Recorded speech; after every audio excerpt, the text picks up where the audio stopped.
Alléluia. Amen.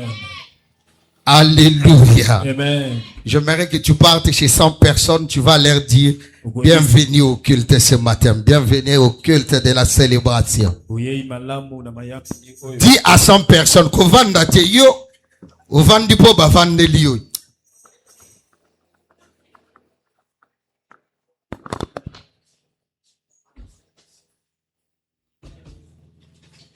Dis à 100 personnes bienvenue au culte de ce matin.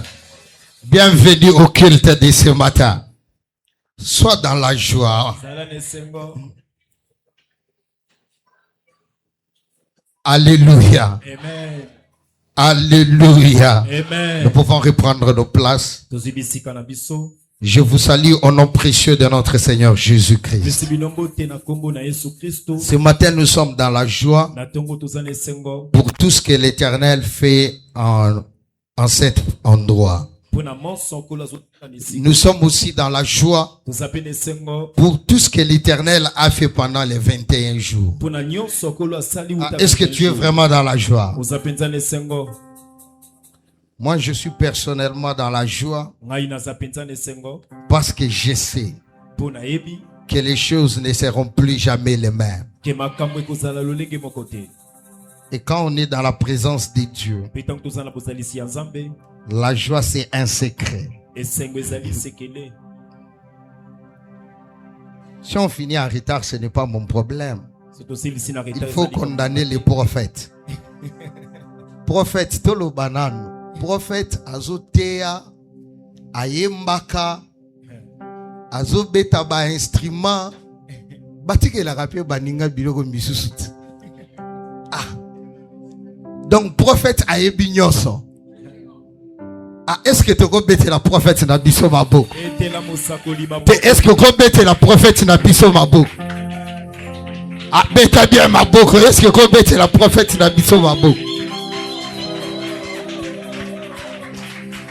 Prophète Azobeta Ndoule Ayembaka dimanche passé a Memi Biso na école. A Bandeli Biso avant Lumumba, pendant Lumumba, a Memi Biso nani la Zaïra. Hein? Macram. Nous disons merci à Dieu pour un don comme celui-ci. Ça, tu ne peux pas trouver ça partout. Tu ne peux que trouver ça ici. Mais ce matin, nous allons partager de la part de l'Éternel. C'est la clôture de tel contre tel. Mais ce n'est pas juste une clôture. Mais c'est pour t'annoncer ce que tu dois faire afin de voir la réalisation des choses que l'Éternel a pu dire. Le prophète nous a amené le dimanche passé. Il nous a parlé du pays. Il nous a parlé de l'indépendance du pays. Il nous a parlé de l'époque coloniale. Mais pendant que moi j'étais en train de me préparer ce matin, je me suis souvenu d'une chose. Et que pendant que notre pays, pendant que les libérateurs étaient en train de se débattre, étaient en train de se battre pour l'indépendance du pays, un certain général a pu dire quelque chose. Il a dit une phrase. Il dit avant l'indépendance est égal après l'indépendance. Qui se souvient de ça? Ah, c'est venu juste en tête comme ça. Le général Janssens a parlé, il a dit quelque chose. Il a dit avant l'indépendance est égal après l'indépendance. Mais j'aimerais dire à quelqu'un ce matin et que avant la prière, pour toi, ça ne doit pas être de la même manière qu'après la prière. Oh, est-ce que j'annonce une prophétie à quelqu'un? J'aimerais dire avant la prière ne doit pas être égal après la prière. Mais pour avoir un après la prière, différent d'un avant la prière. Il faut comprendre quelque chose. Il faut comprendre qu'il y a un pont qui amène quelqu'un d'avant la prière, après la prière, des choses que la personne doit comprendre pour que les hôtels que tu as pu détruire, tout ce que tu as pu recevoir, puissent parvenir à la réalisation. À cause de cela, j'aimerais que nous puissions lire Luc chapitre 1er. Luc chapitre 1er. Je serai très rapide. Très rapide. Luc chapitre 1er. Luc chapitre 1. Je vais lire beaucoup de versets. Je vais donner beaucoup des écritures. Après, je vais expliquer une fois pour toutes. Amen. Luc chapitre 1er. Luc chapitre 1. À partir du verset 13e au 17e. Verset 13e à 17e. La Bible dit. Mais l'ange lui dit. Ne crains point Zacharie. Ne crains point Zacharie, car ta prière a été exaucée. Ta femme Élisabeth t'enfantera un fils et tu lui donneras le nom de Jean. Il sera pour toi un sujet de joie, d'allégresse, et plusieurs se réjouiront de sa naissance, car il sera grand devant le Seigneur. Il ne boira ni vin ni liqueur enivrante, et il sera rempli de l'Esprit Saint dès le sein de sa mère. Il ramènera plusieurs des fils d'Israël au Seigneur leur Dieu. Verset 17e. La Bible dit, il marchera devant Dieu avec l'esprit de la puissance d'Élie pour ramener les cœurs des pères vers les enfants et les rebelles à la sagesse des justes, afin de préparer au Seigneur un peuple bien disposé. Est-ce que quelqu'un est en train de suivre la lecture? Amen. J'aimerais que nous puissions lire Matthieu chapitre 3. Matthieu chapitre 3.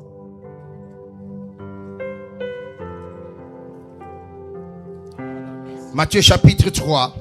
À partir du 1er au 3e verset. Yes. La Bible dit, en ces temps-là, parut Jean-Baptiste prêchant dans les déserts de Judée. Il disait, répentez-vous, car le royaume des cieux est proche. Jean est celui qui avait été annoncé par Esaïe, le prophète, lorsqu'il dit, c'est ici la voix de celui qui crie dans les déserts. Préparez du chemin, aplanissez ces chantiers. Je vais te donner des versets bibliques que tu vas écrire à cause du temps. Écris Exode chapitre 19. Exode chapitre 19. Le verset 11e. Verset 11. Écris aussi Matthieu 24. Matthieu 24. Le verset 44. Verset 44. Matthieu 24. Matthieu 24. Le verset 44. Verset 44. Ça, je vais lire. La Bible dit, c'est pourquoi vous aussi, tenez-vous prêts, car le Fils de l'homme viendra à l'heure où vous n'y penserez pas. Écrit aussi Matthieu chapitre 25. Tu peux lire tous les chapitres quand tu seras à la maison. Ce matin, j'aimerais parler de quelque chose. J'aimerais parler de la puissance de la préparation. Je répète encore. La puissance de la préparation. J'aimerais commencer par dire que la grandeur, la percée la grandeur, la percée, où c'est que l'Éternel t'a promis, ou là où tu désires arriver, n'est pas juste un souhait. Ça ne doit pas juste être un souhait. Ça ne doit pas juste être un désir. Ça ne doit pas juste être quelque chose auquel tu rêves. Mais toute grandeur, tout ce que l'Éternel te promet, tout ce que tu aimerais réaliser, doit être transmis dans une préparation.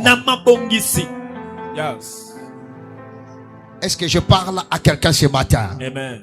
J'ai dit toute grandeur doit être préparée. Pourquoi? Parce que quand on n'est pas préparé, c'est comme ça que l'autre jour, ce général a dit qu'avant l'indépendance est égal après l'indépendance. Pourquoi? Parce que les gens qui réclamaient l'indépendance n'avaient pas préparé leur peuple de comment vivre, comment opérer, comment faire les choses, afin qu'après l'indépendance, nous ne puissions plus vivre comme étant esclaves. Et j'aimerais dire à quelqu'un ce matin, tu as pris 21 jours à prier, à détruire des autels, à poser des sacrifices. Mais tu dois comprendre, si on ne te prépare pas de comment vivre après la prière, qu'est-ce qu'il faut faire après la prière? Tu vivras après de la même manière que tu étais avant. Est-ce que je parle à quelqu'un ce matin? Amen. Il y a des choses à comprendre. Après la prière, après que j'aille adresser ces problèmes à l'Éternel, après que j'aille vu ceci, qu'est-ce que je dois faire? Pourquoi? Parce que chaque problème a une solution. Mais pour entrer dans la solution, on doit se préparer. Alors quand on parle de la préparation, c'est quoi la préparation? La préparation est l'invisible fondation. C'est l'invisible fondation qui tourne le potentiel en succès durable. Je suis venu parler aux gens qui ont des rêves de devenir grands. Je suis venu parler aux gens qui ont reçu des promesses de la part de l'Éternel. Je suis venu parler aux gens qui disent la vie ne doit pas rester comme ça. Après, nous devons arriver à un certain niveau. J'étais en train de dire c'est quoi la préparation? La préparation, c'est l'invisible fondation qui tourne le potentiel en un succès durable. La préparation, c'est une force qui pousse l'homme dans un nouveau cercle. La préparation est une sagesse qui déplace l'homme de son milieu courant à un niveau élevé. Je répète ça. Les gens n'écrivent pas. Je disais, la préparation est une sagesse qui déplace l'homme à son niveau, de son niveau courant à un niveau élevé. C'est-à-dire la préparation est une sagesse. C'est-à-dire la sagesse, c'est la préparation. C'est-à-dire si tu ne te prépares pas, c'est un signe du manque de la sagesse. La préparation, c'est une sagesse qui sort l'homme de là où il est pour l'amener à l'endroit où il doit être. La préparation est une force qui te prend d'un niveau pour t'amener à un niveau supérieur. La préparation est une fondation invisible, compose, qui donne la réalisation à tes potentiels, à tes capacités. La préparation est une force qui t'ouvre les portes dans les cercles des grands. On n'entre pas dans les cercles des grands parce qu'on parle bien. On n'entre pas dans les cercles des grands parce qu'on a juste une prophétie. On entre dans les cercles des grands. On commence à opérer dans les niveaux supérieurs parce qu'on s'est préparé. Et là où nous avons lu dans le livre de Luc, Dieu avait un plan. Il avait le plan de sauver l'humanité. Mais il ne s'est pas juste décidé d'envoyer Jésus-Christ. Avant d'envoyer Jésus-Christ, Dieu a fait quelque chose. Il a envoyé un homme du nom de Jean-Baptiste. C'était quoi sa mission? C'était préparer le peuple à la venue du Messie. Est-ce que je parle aux gens qui ont la soif d'aller très loin dans la vie ici? Amen. Dieu n'a pas juste envoyé le Messie. Il a d'abord envoyé un homme qui devait préparer le peuple. Pourquoi? Parce que l'accomplissement sans la préparation finira dans la distraction. Est-ce que je parle aux jeunes gens qui ont envie de devenir des CEO de grandes compagnies? Amen. Est-ce que je parle aux gens qui rêvent non seulement d'être local, mais devenir aussi international? Amen. Yes. Je disais ceci. Arriver dans sa destinée, arriver dans sa percée, entrer dans ses portes ouvertes, sans la préparation, tu finiras dans la distraction. C'est pour cela même Dieu lui-même, qui avait un grand plan de sauver le monde, sauver l'humanité. Il ne s'est pas juste levé un jour et il a dit: j'envoie mon fils, va sauver le monde. Il a d'abord fait quelque chose. Il a envoyé quelqu'un. Il a envoyé quelqu'un. Et c'était quoi sa mission? Va me préparer le peuple, va préparer le chemin. Parce que sans la préparation, le Messie peut apparaître, mais les gens ne vont pas le reconnaître. Sans la préparation, la mission du Messie ne sera pas efficace. Sans la préparation, ce que j'ai préparé terminera en faillite. Sans la préparation, ce que j'ai placé comme lumière du monde peut devenir ténèbres du monde. C'est pour cela il a compris: avant que j'envoie le Messie, je dois envoyer quelqu'un. Et sa mission doit être laquelle? C'est préparer le chemin, préparer le peuple, préparer le peuple. Parce que le peuple, s'il n'est pas préparé, moi ma mission que j'ai terminera ni les sans effet.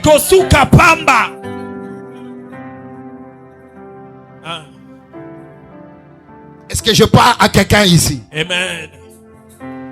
Dieu, maître de l'univers, celui qui a tout créé. Il a créé l'univers visible et invisible. Il a créé le commencement, mais lui-même existait avant le commencement. Il avait une mission, mais il comprend la puissance de la préparation. Yes. On peut avoir des prophéties, on peut avoir des plans, On peut avoir des promesses. On a prié. Mais si tu ne te lèves pas pour commencer à te préparer, après les 21 jours, nous allons encore te rencontrer avec les mêmes problèmes, au même niveau, avec les mêmes circonstances. Pourquoi? Parce que avant que Dieu ne t'ouvre la porte, tu dois comprendre qu'il existe une sagesse. Et c'est quelle sagesse? Cette sagesse-là, je l'appelle la préparation. Dieu ne viendra pas te dire prépare-toi. J'ouvre une parenthèse. C'est pour cela qu'il y a beaucoup de chrétiens qui ont des prophéties, les promesses de l'Éternel, mais qui ont beaucoup duré sans voir l'accomplissement. Parce que Dieu lui-même regarde de son trône. Il te regarde. Il voit que tu n'es pas préparé. Quelqu'un qui n'est pas préparé ne se positionne pas pour la réalisation. J'ouvre une parenthèse pour donner une autre définition. La préparation, c'est la voie invisible qui donne naissance à la réalisation des promesses.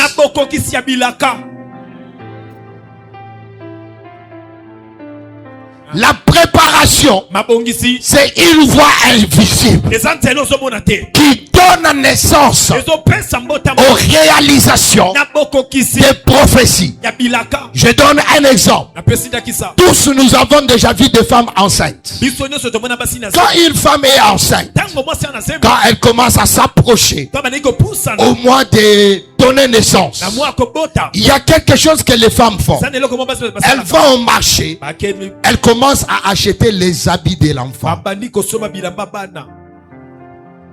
Nous les mariés, nous les savons. Ceux qui ne sont pas mariés, avant hôtel contre tel, l'année prochaine, nous aurons déjà célébré ton mariage. Amen. Je disais, avant que la femme aille à la maternité, elle commence à faire quelque chose. Il achète des habits, on prépare déjà les sacs, on met tout en ordre. Ça s'appelle la préparation. Pourquoi? Parce que quand c'est le moment de donner naissance, elle est dans des douleurs, elle oublie tout. Mais quand elle a déjà préparé, même le mari sait que le sac se trouve telle part. Quand on est en train d'amener la femme, le mari peut seulement prendre les sacs, le donner à quelqu'un et on part. Pourquoi? Parce que la femme sait qu'il y aura un jour où je vais donner naissance. Alors si je dois donner naissance, je dois bien me préparer avant. Parce que pendant qu'elle est en train de donner naissance, avec des douleurs, avec tout ce qui se passe, elle ne va même pas se rappeler où est-ce qu'elle avait mis les sacs. Elle est concentrée dans ce qu'elle est en train de faire. Mais au moins elle sera à l'aise. Pourquoi? Parce qu'elle s'était déjà préparée.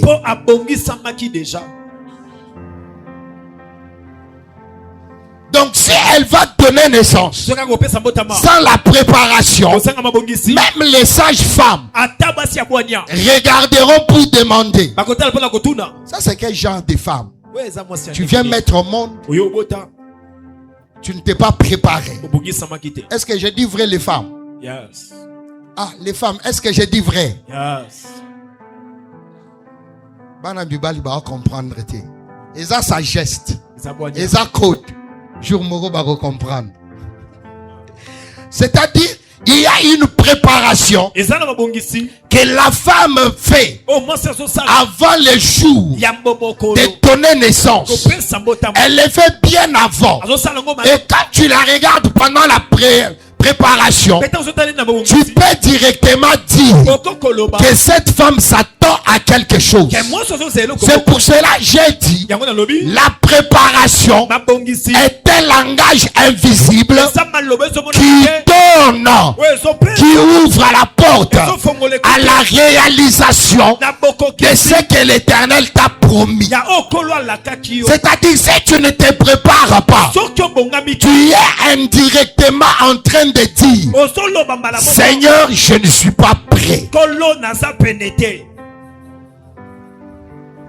Si tu ne te prépares pas, tu es carrément en train de parler aussi. Dans le manque de la préparation est aussi un langage pour dire, je ne suis pas prêt pour ce que tu veux faire. C'est pourquoi même dans la Bible, si tu regardes tout le monde que l'Éternel a visité, ils ont pris un temps pour se préparer. Et j'aimerais te poser la question ce matin. Tu as détruit les autels. Tu as prié. Est-ce que tu es préparé pour la réalisation de ce que tu as demandé à l'Éternel?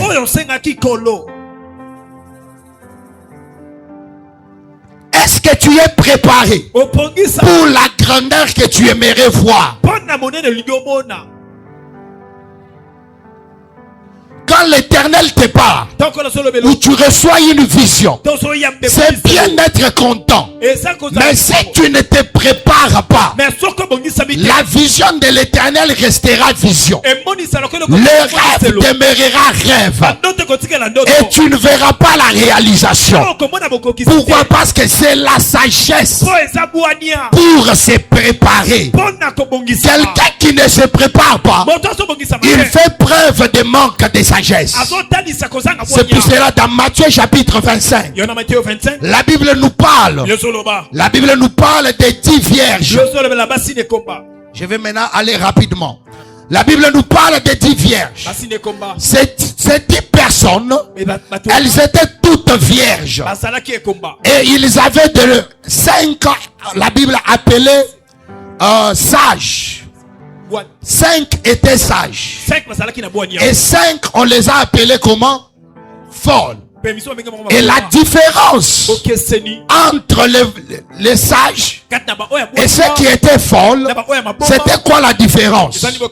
Beaucoup de gens disent que la différence, c'était que les autres avaient l'huile et les autres n'avaient pas d'huile, parce qu'elles avaient toutes les lampes. Mais le grand problème, c'est quoi? Je vais paraphraser ça d'une autre manière. Ce qui a rendu les autres sages et les autres folles, c'était que les 5 sages, elles s'étaient préparées pour rencontrer l'époux. Oh, est-ce que je parle à quelqu'un ici? Amen. Les 5 étaient préparés pour rencontrer l'époux. C'est dans la préparation qu'on va se rendre compte que je manque ça, je manque ça, j'ai déjà pris ça, je n'ai pas encore pris ça. Est-ce que quelqu'un m'entend ici? C'est pendant qu'on se prépare qu'on va commencer à réaliser ce qu'on manque et ce qu'on n'a pas. On va voir ce qu'on a et ce qu'on n'a pas. Si on ne se prépare pas, le Messie viendra, le jour de la réalisation viendra, mais toi-même tu vas te fermer des portes parce que tu ne t'es pas préparé.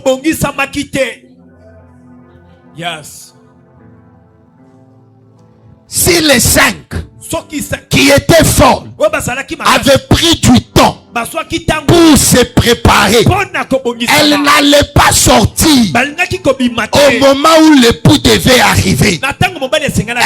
Pendant la préparation, elles allaient réaliser que nous n'avons pas assez d'huile.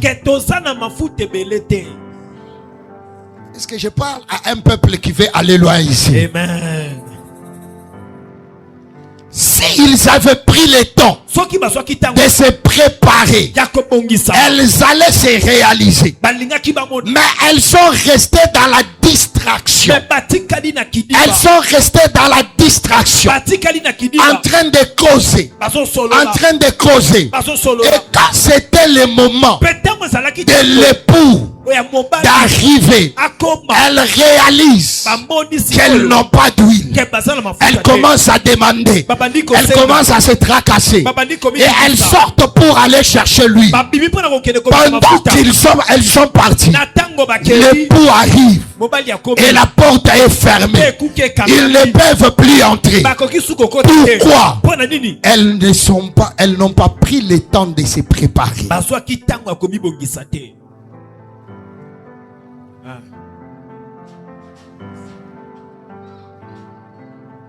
Est-ce qu'il y a quelqu'un qui veut bâtir une grande compagnie ici? Est-ce qu'il y a quelqu'un qui veut être international ici? Amen. C'est pourquoi quand l'Éternel me parle, il me dit Gédéon, voici ce que je vais faire avec toi. Voici ce que je vais réaliser avec toi. Pour moi, quand j'écris, ce n'est pas seulement pour aller prier avec. La prière n'est pas tout. Je ne dois pas me limiter à la prière. Mais je commence à me poser une question. Est-ce que je suis préparé? Si je manque ce qu'il faut, je commence à réunir ce dont j'ai besoin. Pourquoi? Il est en train de m'aligner avec ce que l'Éternel a déjà dit. Écoutez très bien. Pendant que je suis en train de... J'ai reçu la prophétie. Quand je suis en train de me préparer, je suis indirectement et directement en train de m'aligner avec ce que l'Éternel a déjà dit. C'est pour cela qu'il y a beaucoup de gens qui ont reçu des promesses, qui ont reçu des prophéties, qui ont eu des rêves, et jusqu'aujourd'hui ça ne s'accomplit pas. Le problème c'est quoi? J'aimerais te poser une question. Après avoir reçu cela, qu'est-ce que tu as fait comme préparation afin de voir la réalisation? Indirectement, j'aimerais te dire, la préparation, c'est aussi une prophétie.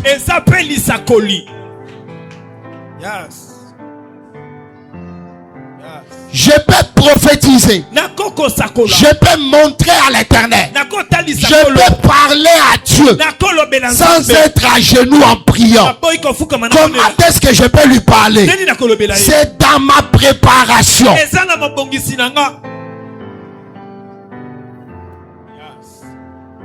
L'Éternel t'a dit quelque chose, mais tu n'as aucune connaissance dans ce qu'il t'a dit. Mais tu attends au moins qu'un jour ça va se réaliser.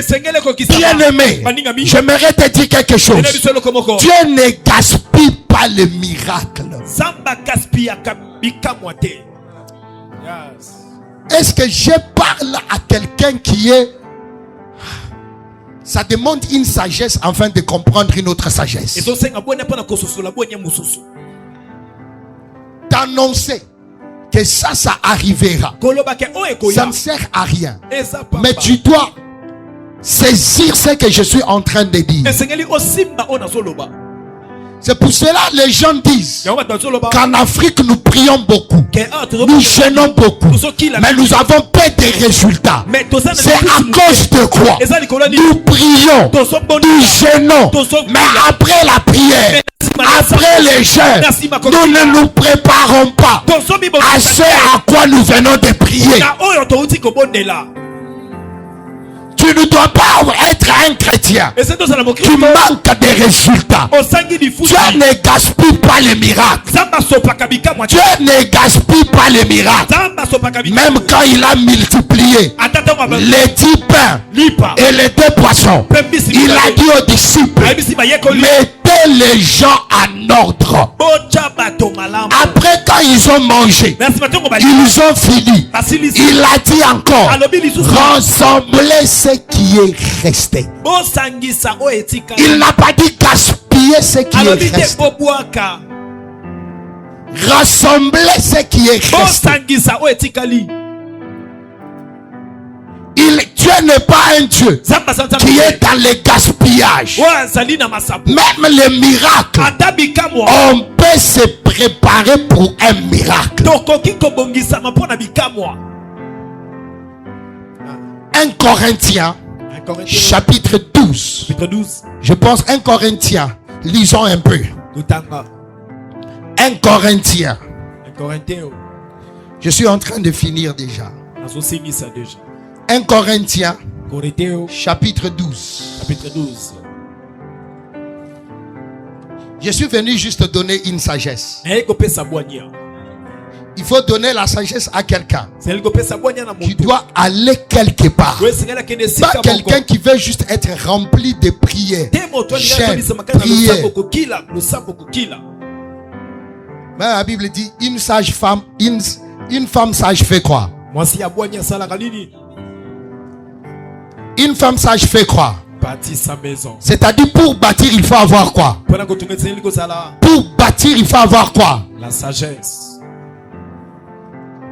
Mais si tu manques la sagesse, tu ne peux pas bâtir. Tu seras en train de faire quoi? La préparation et la sagesse. Prophète, vous pouvez ouvrir New King James. Je vais lire, je vais vous montrer dans la Bible. 1 Corinthiens chapitre 12, le verset 10e. La Bible est en train de parler des dons. Il y a les dons. La Bible dit, je vais aller rapidement. Je commence à partir du verset 9e. On dit à un autre les dons de la foi par le même esprit. À un autre les dons de guérison par le même esprit. 10. On dit à un autre les dons d'opérer des miracles. Les dons de faire quoi? D'opérer les miracles. J'aime la version en anglais. La version en anglais dit ceci. À un autre the gift of working of miracle. Les dons de travailler les miracles. Les dons. Il y a même dans la Bible un don de travailler les miracles. On appelle ça faire les miracles. Si je fais les gâteaux, comment on fait les gâteaux? Je prends la farine, je mélange avec l'huile, je mélange avec quoi? Donnez-moi les ingrédients. Levure, sucre, babeti. Quand la personne est en train de faire, il est en train de faire quoi? Il est en train de faire quoi? Après il met au four. Après on te sort quoi? Il a travaillé les gâteaux. Les ingrédients qu'il a utilisés l'a amené à avoir un certain résultat. Tu n'es pas encore arrivé. Amen. Les ingrédients que la personne a utilisés, directement quand tu regardes, tu sais qu'il arrivera à la fin à ses résultats. Donc parce qu'il est en train de composer, tu sais déjà prédire la fin avant le début. Tu sais déjà prédire la fin avant le début. C'est pourquoi on appelle ça les dons de faire. Dieu a dit, faisons l'homme à notre image. Faisons l'homme. Il n'a pas sorti l'homme. Il a fait. Faire, c'est-à-dire quoi? Il a pris plusieurs composants pour composer avec un seul homme, arriver à un produit fini. C'est-à-dire quoi? La préparation, c'est aussi un don que tu es en train de faire opérer afin d'arriver dans un résultat très bien prédit.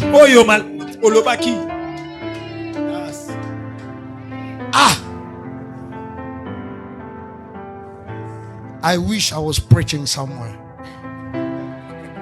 Je souhaite que j'étais en train de prêcher quelque part. C'est comme si je parle aux gens qui n'ont pas de plan. Mais je sais qu'il y a des gens ici qui se disent dans ces Congo, nous ne finirons pas comme des vauriens. Je sais que je suis en train de parler aux businessmen et aux businessfemmes qui se disent que dans ces Congo, je vais faire un nom. Et faire un nom, ce n'est pas un souhait. Faire un nom ne doit pas être une prophétie. Faire un nom ne doit pas être un rêve. Mais par ce que tu fais chaque jour, par ta préparation, c'est aussi une prophétie. C'est une voix que tu es en train de donner dans le monde des esprits pour dire voici où je finirai.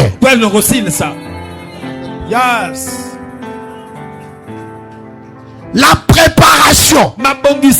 La préparation, c'est quoi? C'est quand tu regardes ce que l'Éternel t'a promis. Tu observes ta vie. Tu commences à dire, si normalement je dois arriver ici, je dois faire ça, voici ce que je dois acquérir comme connaissance. Tout ce que tu es en train de faire là, c'est déjà un don d'opérer un miracle.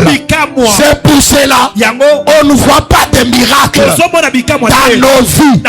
Pourquoi? Parce qu'on ne se prépare pas. La différence entre un chrétien qui vit des miracles et celui qui ne vit pas les miracles, la différence est simple. Est-ce que tu es préparé pour un miracle?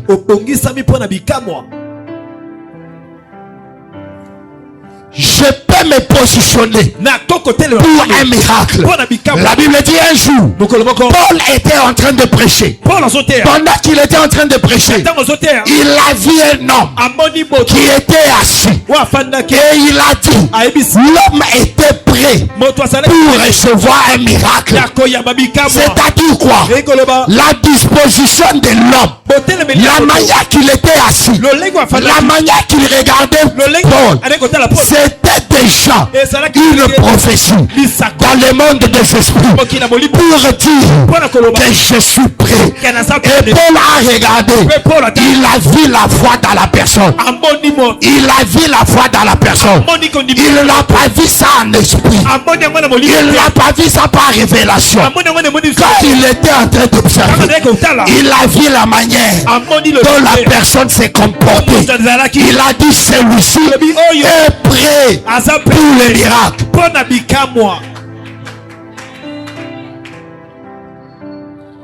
Au fait, les gens ne savent pas comment est-ce que les dons opèrent. Comment est-ce que les dons opèrent?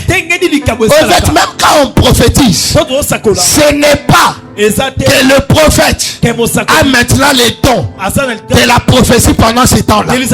Quelque chose de surnaturel se passe. Quand tu es prêt de recevoir les dons de la prophétie, descend sur toi. Et quand il est sur toi, directement, l'homme de Dieu vient auprès de toi. Il commence à te parler. En ce moment-là, le don est sur toi et non pas sur lui.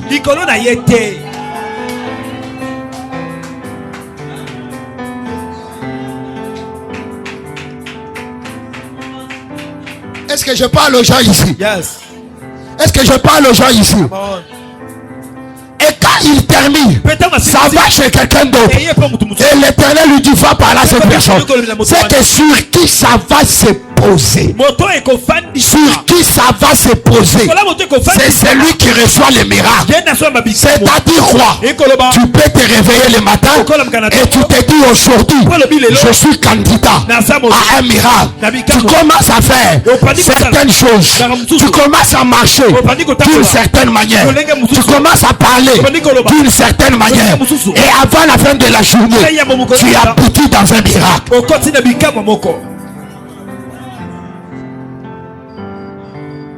Le miracle, ce n'est pas quelque chose pour lequel on prie. C'est quelque chose pour lequel on se prépare. Christ a rencontré un homme qui était aveugle. Il regarde l'homme. Il demande à l'homme, qu'est-ce que tu veux? L'homme a dit, je veux voir. Et Christ regarde. Il dit, dans le calendrier de mon père, ce n'était pas prévu qu'aujourd'hui je puisse ouvrir les yeux de quelqu'un. Mais comme tu as besoin de miracle, je vais arriver au résultat, mais en utilisant un autre chemin. Il dit, je vais arriver au miracle en utilisant un autre chemin. Il entre dans l'usine de l'éternité et il regarde pendant que nous étions en train de créer l'homme. Qu'est-ce qu'on avait utilisé? On a utilisé la terre. Il prend la terre. Qu'est-ce qu'on a utilisé? On a utilisé le souffle. Il mélange la salive qui sort de la bouche, qui a le souffle de l'éternité. Il mélange le tout et il prend ça, il met sur les yeux de l'homme. Il arrive à un miracle. Ça,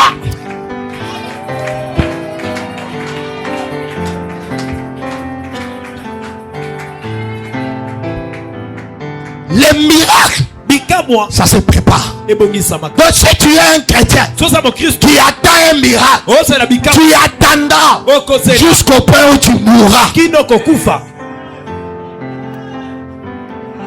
C'est pourquoi tu dois te dire, après ces 21 jours de prière, je n'attendais pas mon miracle. Je vais commencer à travailler mon miracle. Oh, est-ce que je parle à quelqu'un ici? Amen. Est-ce que je parle à quelqu'un ici? Amen. Tu vas te dire après la prière, je vais commencer à travailler mon miracle. Dieu descend. Il regarde Josué. Il dit, dis à mon peuple de se préparer, car ils vont entrer dans la terre promise. Qui avait promis la terre promise? Qui avait promis? Parlez-moi, qui avait promis? Est-ce qu'il n'a pas le pouvoir d'accomplir? Est-ce qu'il n'a pas le pouvoir d'accomplir? Mais pourquoi il demande à l'homme de se préparer? Parce que si l'homme n'était pas préparé, l'homme pouvait tourner la terre promise à une terre maudite.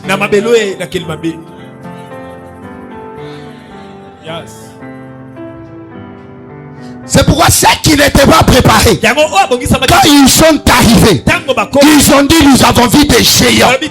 Mais ceux qui étaient préparés, ils ont parlé un autre langage. La préparation te donne un autre langage.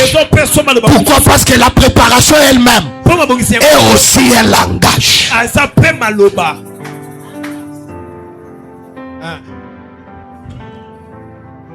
Ceux qui étaient préparés sont tentés. De tous ceux qui sont sortis en Égypte, deux seulement sont hantés. Ils étaient préparés. Toi tu es préparé. Toi tu as prié. Les hôtels sont tombés. Au saliba sacrifice. Mais dès que tu sors ici, tu continues encore à parler comme les membres de ta famille parlent. Tu continues à agir de la manière dont ils agissent. Tu continues à te plaindre de la manière dont ils se plaignent. Tu ne sais pas que c'est que tu es en train de faire. Et aussi une préparation. Ça dépend. C'est à quoi tu te prépares. L'ange apparaît à Élie et lui dit, mange. Pourquoi? Parce que là où tu pars, le chemin est encore très long. L'ange lui donne la nourriture. Il dit, mange. Prépare-toi, car le chemin est très long. Sans la préparation, Élie n'allait pas arriver.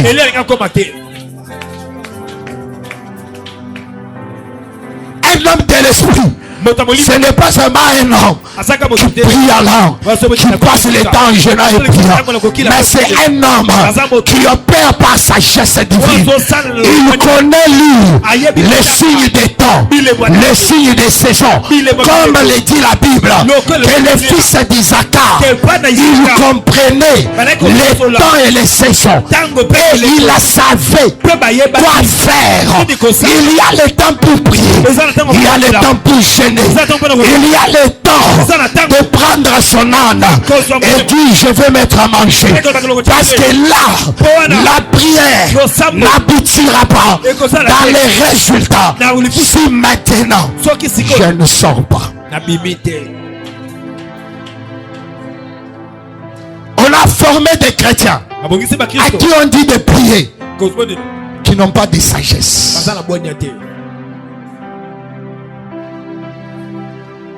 Le livre de Jacques dit que c'est lui qui manque la sagesse, qu'il demande au Père. Et c'est quoi la sagesse? Préparer. Noé savait, la pluie était en train de venir, malgré qu'il avait reçu la divine révélation. Il n'est pas resté assis pour dire que la pluie est en train de venir. Dieu m'a déjà monté, moi je ne mourrai pas. Noé s'est levé, il a commencé à demander à Dieu, qu'est-ce que je dois faire? Il prenait des bâtons chaque jour. Les gens se moquaient de lui, les gens l'insultaient, mais il était en train de bâtir là. Et qu'est-ce qu'il était en train de faire? Il s'est préparé. La grandeur, ce n'est pas un souhait. La grandeur, ce n'est pas un rêve. La grandeur, ce n'est pas juste une prophétie, mais c'est la préparation de chaque jour. Quelqu'un qui ne se prépare pas, c'est une personne qui s'est déjà placée à un pont de l'échec. Quelqu'un qui ne se prépare pas, l'Éternel a dit, tu seras peut-être un grand musicien, mais chaque jour, il n'y a pas de jour, toi tu ne t'entraînes pas. Tu ne t'entraînes pas. Tu attends le jour où on va t'appeler sur un stade et tu attends. Tu dis, je vais chanter avec Marvin Sapp, je vais chanter avec Don Mon, je vais chanter avec Nathanael Bassi, et tu penses que ce jour-là Dieu fera tomber la voix dans ta voix.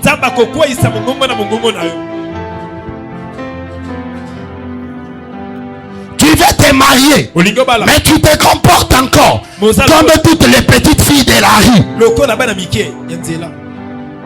Aucune préparation. Quand on te regarde, il n'y a pas de différence avec toutes les petites filles qui passent.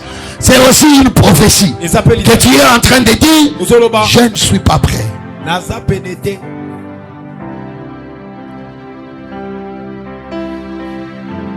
Tu veux te marier, mais tu rigoles au 48.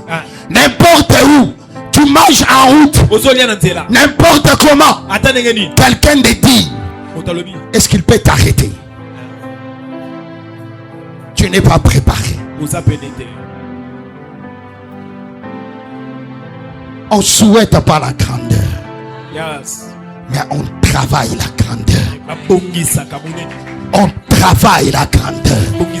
C'est pour cela des fois les gens me voient. Après culte, j'appelle quelqu'un, j'appelle l'autre, je parle.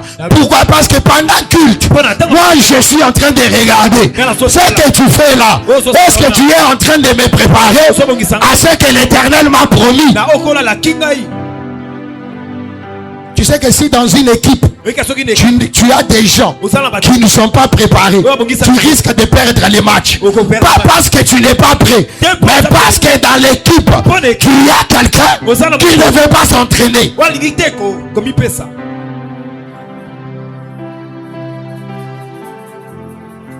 On avait un très grand joueur nommé Ronaldinho. Quand il touchait la balle, tout le monde pouvait s'élever et applaudir parce que Ronaldinho a la balle. Mais après quelques années, Ronaldinho a disparu. Malgré les talents qu'il avait, malgré ce qu'il avait en lui, on dit qu'il n'allait plus aux entraînements. Il allait dans des boîtes. Il allait dans des boîtes prendre l'alcool. Pendant que c'était de l'entraînement, lui était là en train de dormir parce qu'il était ivre. Et Ronaldinho a disparu. Ceux qui deviennent grands ne sont pas ceux qui ont le plus grand don que les autres. Sont ceux-là qui travaillent, les petits que Dieu les a donnés.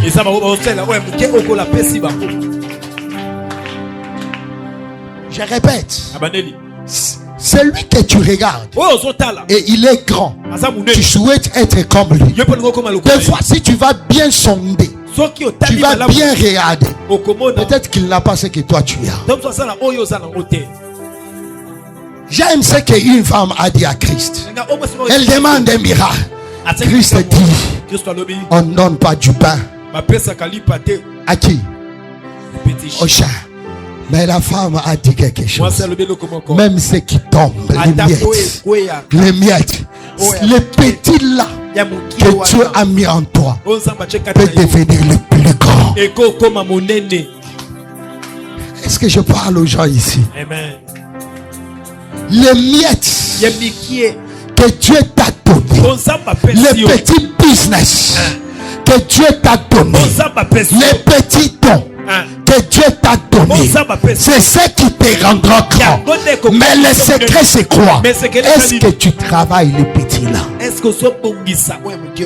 Tu regardes ton business, tu admires ce qui est grand et tu négliges ce que Dieu a te donné.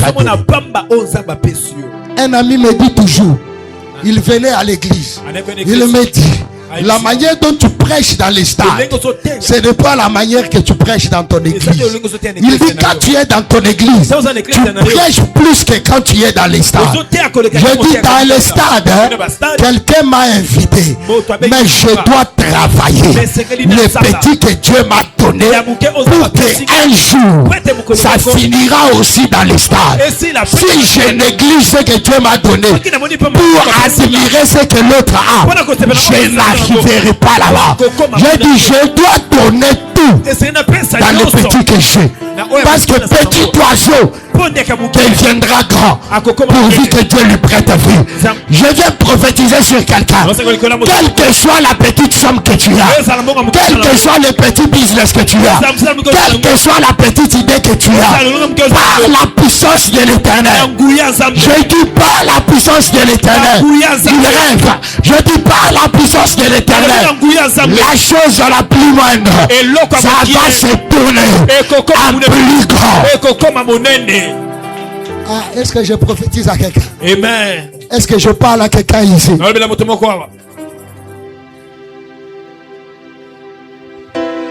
La chose la plus petite que Dieu a mise. J'aime ce que Esaïe dit. Esaïe 60, le verset 22. La Bible dit, le plus petit deviendra une grande nation. Le plus moindre deviendra le plus grand. Ça deviendra comment? Il dit, moi l'Éternel, je les ferai. Il dit, moi l'Éternel, je les ferai à mon temps. C'est quoi le temps de l'Éternel? La Bible nous explique ce temps-là. Dans Galates chapitre 4, la Bible commence à partir du premier verset.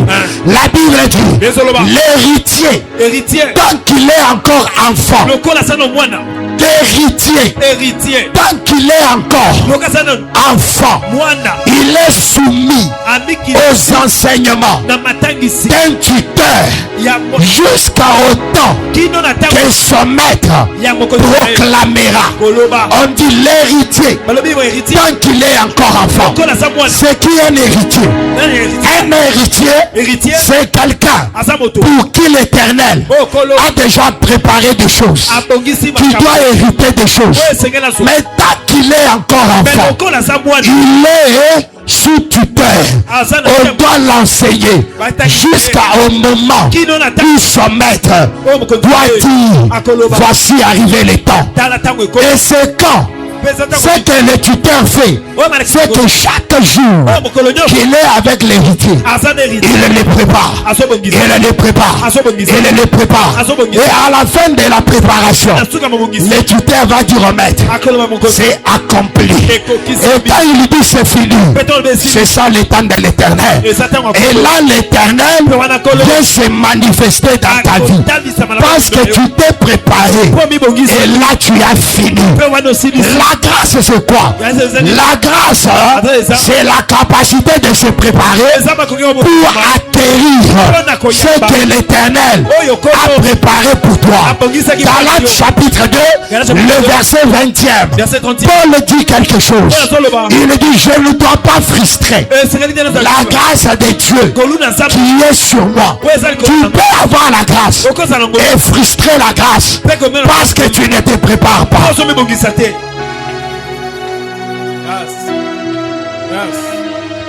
La Bible dit, les gens disent chaque jour, ils disent Christ viendra comme un voleur. Christ ne viendra pas comme un voleur. Il sera comme un voleur pour ceux-là qui ne sont pas préparés. Il sera, il viendra comme un voleur pour ceux qui ne sont pas préparés. La Bible nous dit dans Jacques, la Bible dit, mais pour nous qui sommes dans la lumière, il ne nous surprendra pas. Pour nous qui sommes dans la lumière, il ne nous surprendra pas. Même s'il arrive aujourd'hui, je suis prêt parce que chaque jour je m'attends à lui. Comment quelqu'un à qui tu t'attends peut devenir une surprise pour toi?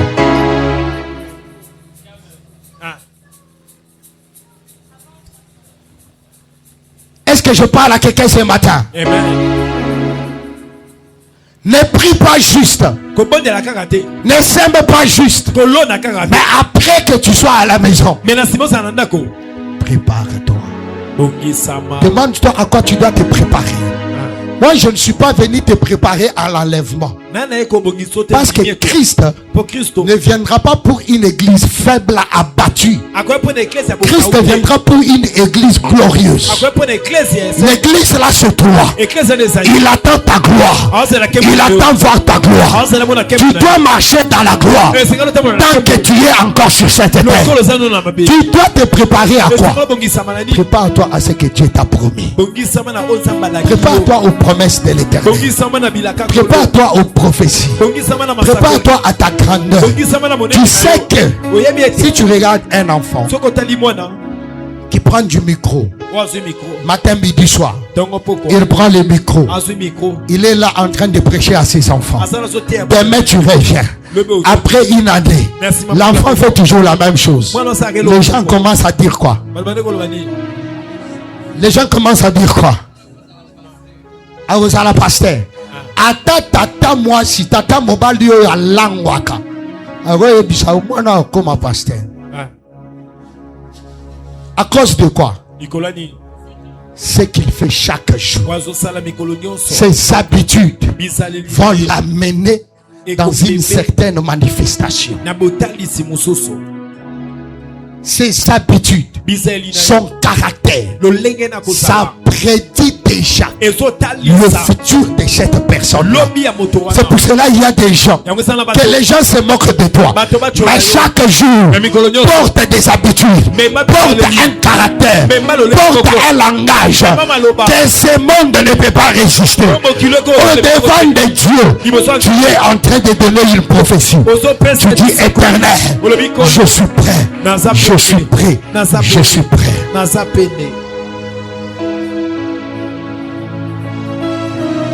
Tu dis chaque jour, tu dis je suis prêt, je suis prêt. La grandeur, ce n'est pas le fruit d'un jour, c'est le fruit de chaque jour. C'est pourquoi des fois je me réveille, je peux être malade, mon corps peut être faible, mais je veux prendre la Bible. Je suis en train de lire, ça peut me prendre 1 heure, ça peut me prendre 2 heures. Je suis en train de prophétiser. Et quand toi tu viens, tu dis apôtre chaque jour, tu penses que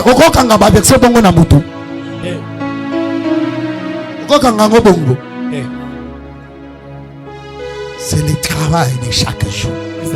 Il y a des livres dans la Bible. Je peux te donner du premier chapitre au dernier chapitre. Il n'y a pas un verset que tu peux me donner dans la Bible où je ne vais pas te dire ça se trouve dans tel livre. Je suis en train de dire à l'Éternel, tu as dit je serai grand, tu as dit je serai père d'une multitude.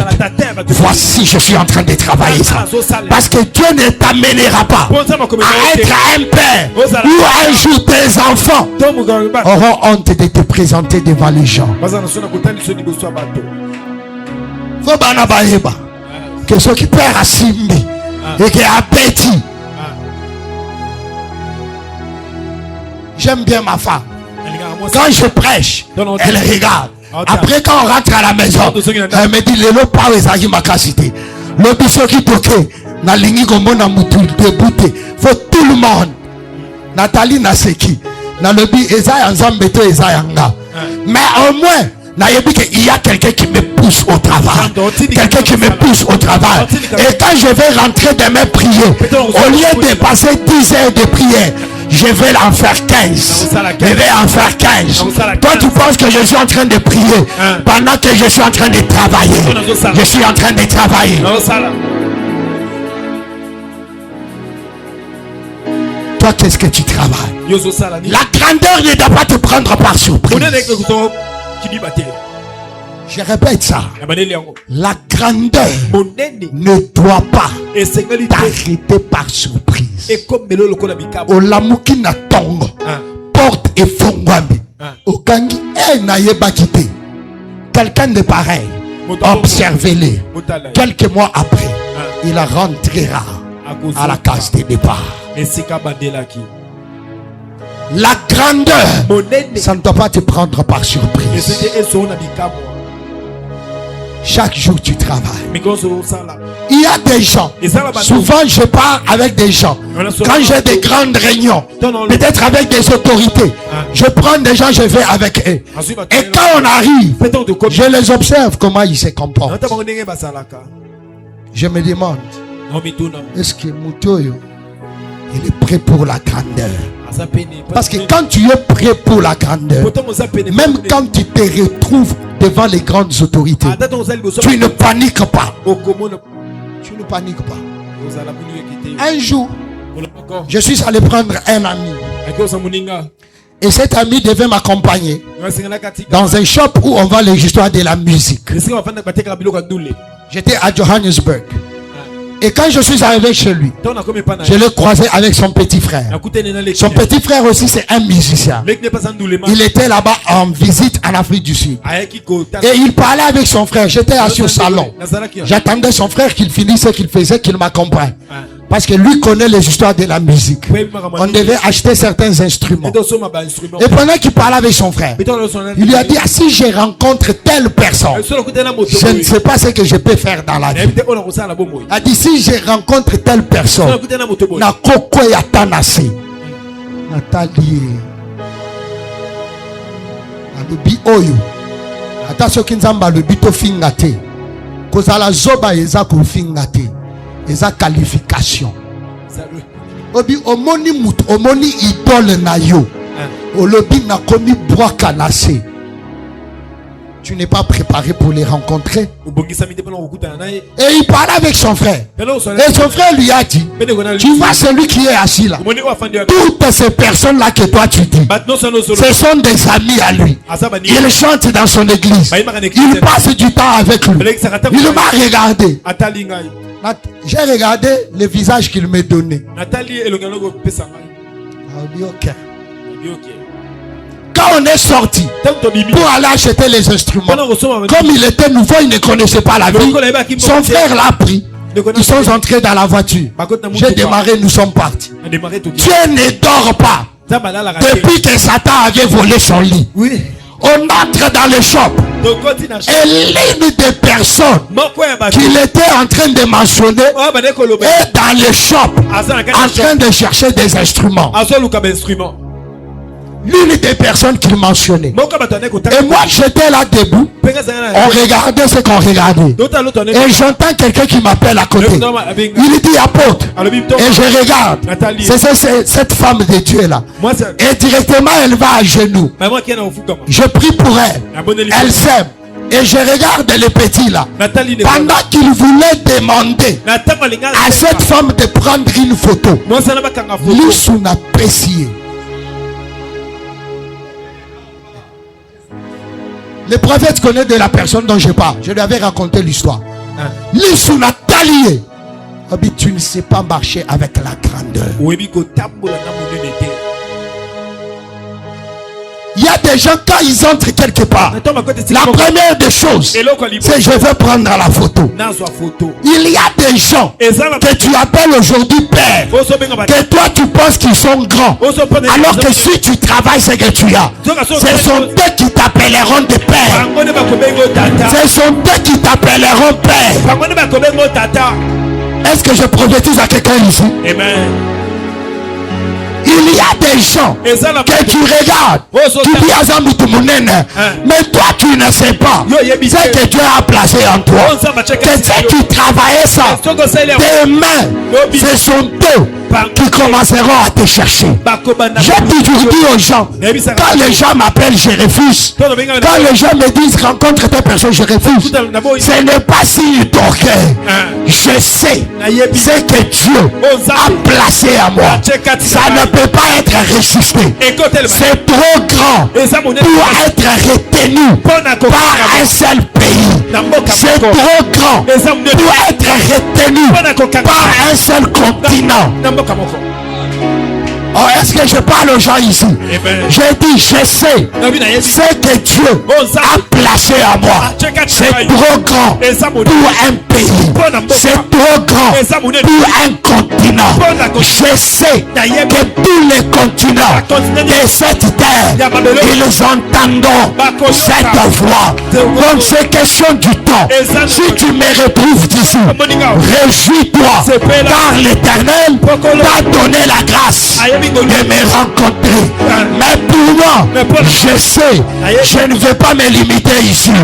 Je suis juste en entraînement. Je suis en préparation. Je suis en préparation. Est-ce que je parle à quelqu'un ici? Amen. Je prophétise sur quelqu'un. C'est que Dieu a placé en toi. C'est que tu appelles petit. Les business que tu appelles petit. Prépare-toi bien. Pourquoi? Parce que dans l'esprit, je sens un bruit. J'ai dit je sens un bruit. J'ai dit je sens un bruit. J'ai dit je sens un bruit. Je sens le bruit de l'abondance. Je sens le bruit de l'abondance. Ah, c'est comme si nous avons prophétisé là-bas. J'ai dit je sens un bruit.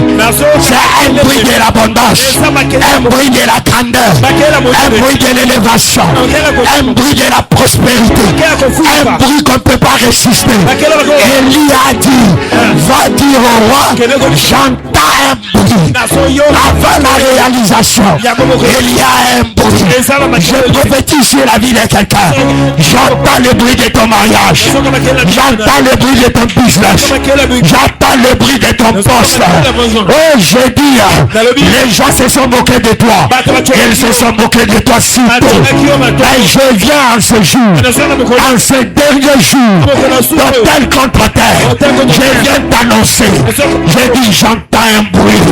J'ai dit, j'entends un bruit. Ce que l'ennemi peut faire, ça ne peut pas être comparé à la préparation que tu es en train de faire. Ce que l'ennemi peut dire, leurs incantations, leurs hôtels ne peuvent pas limiter la puissance de ta préparation. Cette puissance-là a un pouvoir.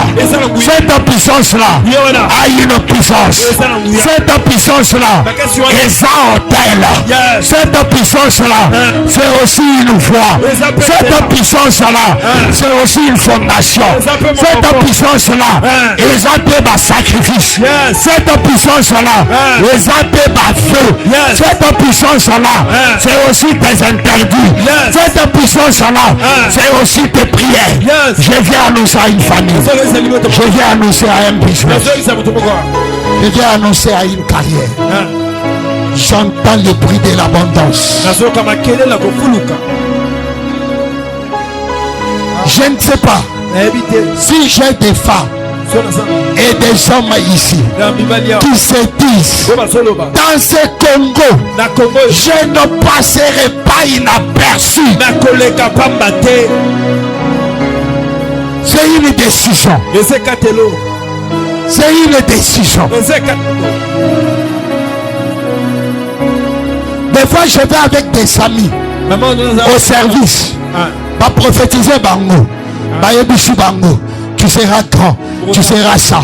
Et on ne me prophétise pas. Mais quand je rentre, moi-même, je prophétise sur moi-même. Bango Basu prophétie. Baké Kolal. Mais moi qui me prépare, sans la prophétie, je vais aboutir. Même sans la prophétie. J'aimerais répéter. Celui qui se prépare sans la prophétie, il se prépare. Et celui qui se prépare, celui qui a la prophétie et qui ne se prépare pas, celui qui se prépare sans la prophétie arrivera. Celui qui a la prophétie restera au même point.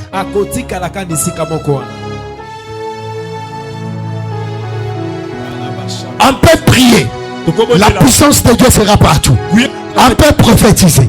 Mais si tu ne rentres pas, là, le prophète a dit à la femme, entre dans ta maison. Avant d'entrer, va, prends les vases. Prépare les vases. Prépare les vases. La femme a préparé son miracle.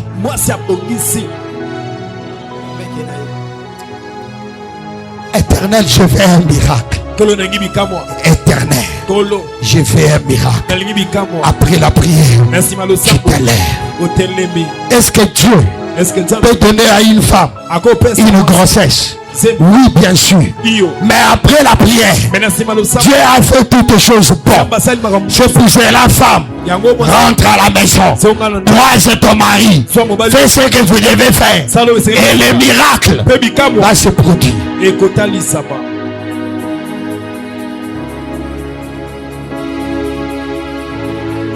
Fini les temps de prier et dire Zamba Kosala.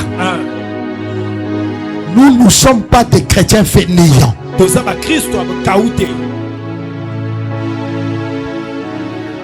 Nous ne sommes pas des chrétiens fainéants.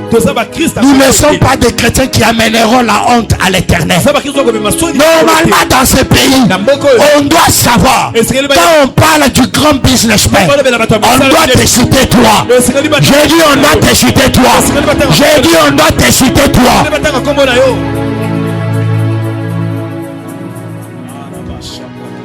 L'Éternel a fait une promesse avec moi. Il a dit tu seras père des grands des politiciens, des grands businessmen qui sortiront sur des magazines.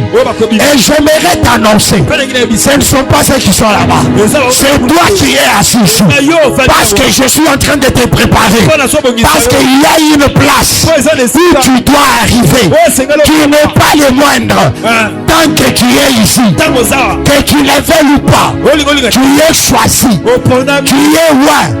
Il y a un cachet sur toi. De la grandeur.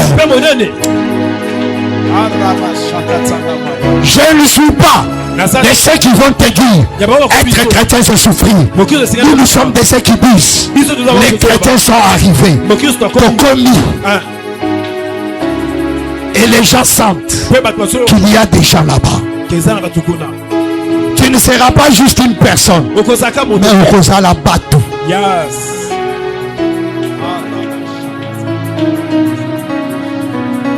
Est-ce que je parle à quelqu'un ici? Amen.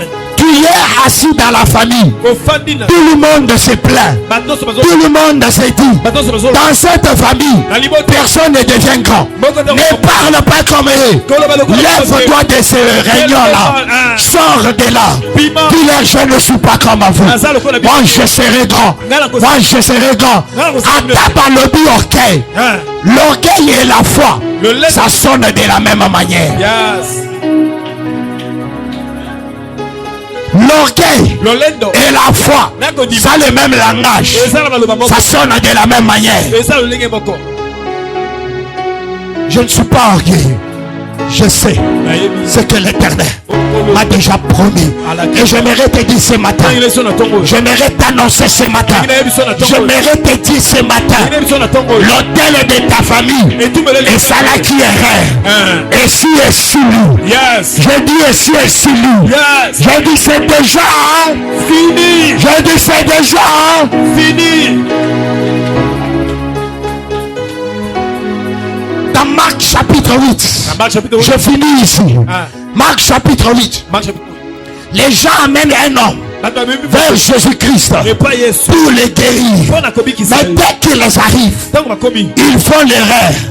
Ils le disent à Jésus-Christ, est-ce que tu peux ouvrir ses yeux?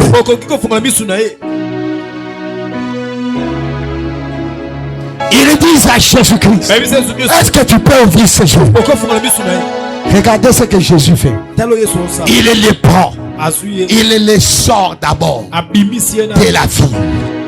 Non seulement de la vie, il les sort du peuple avec qui il était. Et regardez, il s'arrête avec lui hors de la ville et il touche ses yeux. Il dit alors, regarde. L'homme regarde. Il dit à Jésus, je vois des gens qui sont comme qui? Qui sont comme qui? Ils sont comme qui? Est-ce que Christ était incapable de les guérir complètement? Non. Est-ce qu'il était incapable de les guérir complètement? Il a ouvert ses yeux pour d'abord lui montrer l'origine de son problème. Et il dit l'origine de ton problème est attachée à un arbre. Mais cet arbre-là, ce sont les mêmes gens qui t'ont amené ici auprès de moi. L'homme a dit, je vois des gens.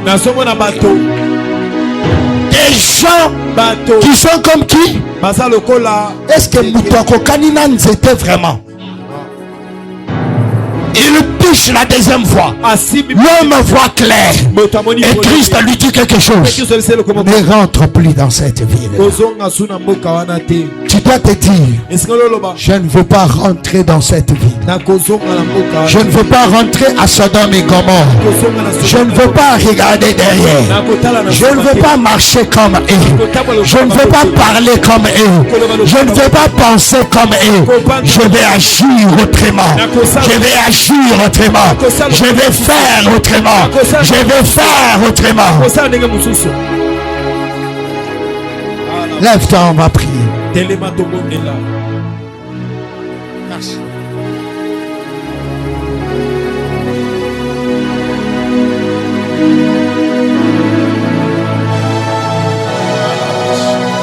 Lève ta main vers les cieux.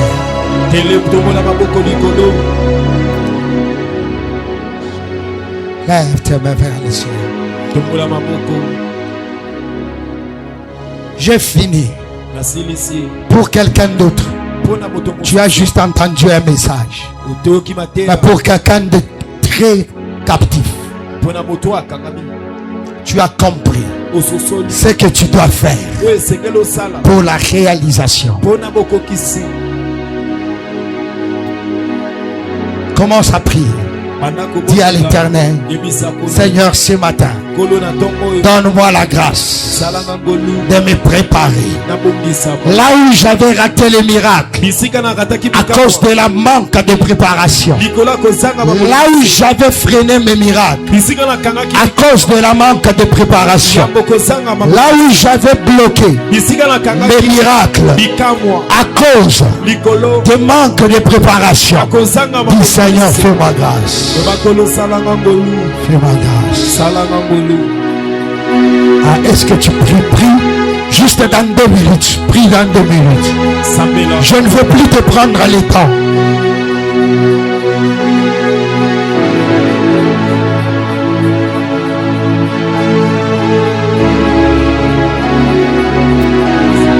Prie, dis à l'Éternel, fais-moi grâce. Fais-moi grâce. Fais-moi grâce. Fais-moi grâce. Juste 2 minutes. Tu as 1 minute. Tu as 1 minute. Yebisakolo salongolu. Sengangolu na nzambe likolo na yo. Yebisa nzambe ngolu na bobo inanga. Ngolu na ona vinanga. Sengangolu na nzambe. Kozanga maloba te. Kozanga maloba bela ko yebisa nzambe. Zamba salongolu. Lève ta main vers les cieux, je vais prier. Seigneur, je prie. Ce matin, nous avons entendu ta parole. En ce jour, je prie pour ton peuple. Tu m'as dit de me préparer pour ce que tu m'as promis. Mais quand il envoie la parole à Jacob, ce n'est pas juste pour Jacob, mais c'est pour tout Israël. Que cette parole aussi, tout le monde qui est entré ici ce matin, je prie, Éternel Dieu Tout-Puissant, donne-leur la grâce de se préparer. Ceux qui ont manqué leur miracle, manqué leur visitation, manqué des opportunités à cause de leur manque de la préparation, je prie que ce matin, que le miracle qui avait disparu, que le diable avait volé, qu'il soit restauré. Qu'il soit restauré. J'ai dit qu'il soit restauré. Les saisons que tu avais ratées, j'ai dit que ça soit restauré. Ah, si c'est à toi que je parle, reçois cette parole. J'ai dit que les saisons que tu avais ratées, j'ai dit que ça soit restauré. Je parle à quelqu'un ici. Le miracle des enfants, des business, des contrats que tu avais ratés, que ce matin, que cela soit restauré. Que cela soit restauré. Oh, je n'attends pas ton amen. J'ai dit que cela soit restauré. Ah, si tu me donnes un bon amen, ça devient ta portion. J'ai dit que tout ce que l'ennemi avait volé, que cela soit restauré. Que cela soit restauré. J'ai dit reçois ta carrière. J'ai dit reçois ta carrière. Reçois ton élévation. Reçois ta prospérité. Reçois ton mariage. Et cela au nom puissant de Jésus. Est-ce que tu peux bien acclamer le Seigneur? Est-ce que tu peux pousser les cris de gens pour Jésus? Non, ne sois pas pressé de t'asseoir. Est-ce que tu peux pousser les cris de gens pour Jésus? Il nous a accompagnés pendant ces 21 jours. Est-ce que tu peux pousser les cris de gens pour Jésus? Il a été avec nous le premier jour, le deuxième, jusqu'au 21e. Alléluia. Prends ton offrande là où tu es. en ton offrande. Vous savez, je suis tellement heureux ce matin.